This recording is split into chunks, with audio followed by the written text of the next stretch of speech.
COVID-19 menular, betul? Kita semua udah tahu itu. Parahnya karena masa inkubasinya bisa sampai 14 hari, orang bisa positif corona tanpa demam dan batuk. Gak kelihatan. Kalaupun dia nanti batuk dan demam, bisa jadi itu bukan corona, bisa jadi flu biasa. Jadi bingung kan? Nah, saat ini cara yang paling akurat yang kita punya adalah dengan testing. Pemerintah ini sedang mempersiapkan testing massal di hari-hari ke depan. Pesan utama video ini adalah jangan panik ketika nanti setelah testing massal, angka positif corona kita naik tajam. Kenapa? Ibaratnya selama ini lampu yang nyala itu cuma lampu kecil aja, sehingga kasus yang kelihatan ya sedikit. Tapi begitu lampu-lampu lain dinyalain, baru semuanya kelihatan. Jadi kalau nanti dalam sehari angkanya naik tinggi, artinya bukan dalam sehari tiba-tiba terinfeksi menyebar. Oh my god, penyebarannya cepat sekali, dalam sehari naik sekian. Lebih tepatnya, dalam sehari kelihatan banyak kasus positif yang terinfeksinya itu dari kemarin-kemarin, tapi belum kelihatan.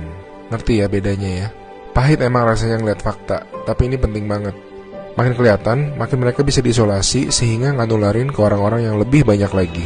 Korea Selatan tuh ngelawan COVID dengan cara ini. Mereka ngetes 300.000 orang dalam 7 minggu, sehingga mereka nemuin 8.000 orang yang langsung diisolasi, sehingga tidak menginfeksi khalayak yang lebih luas lagi.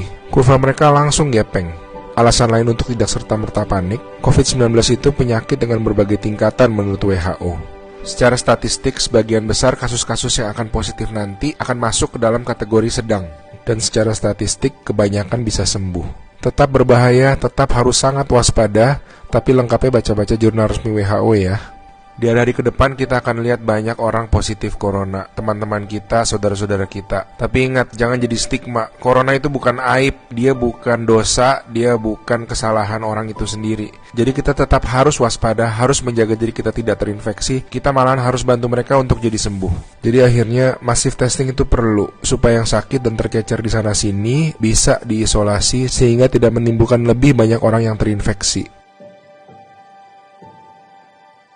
Pahit rasanya nanti ngeliat angka-angka ke depan, tapi ini langkah yang sebetulnya sangat positif.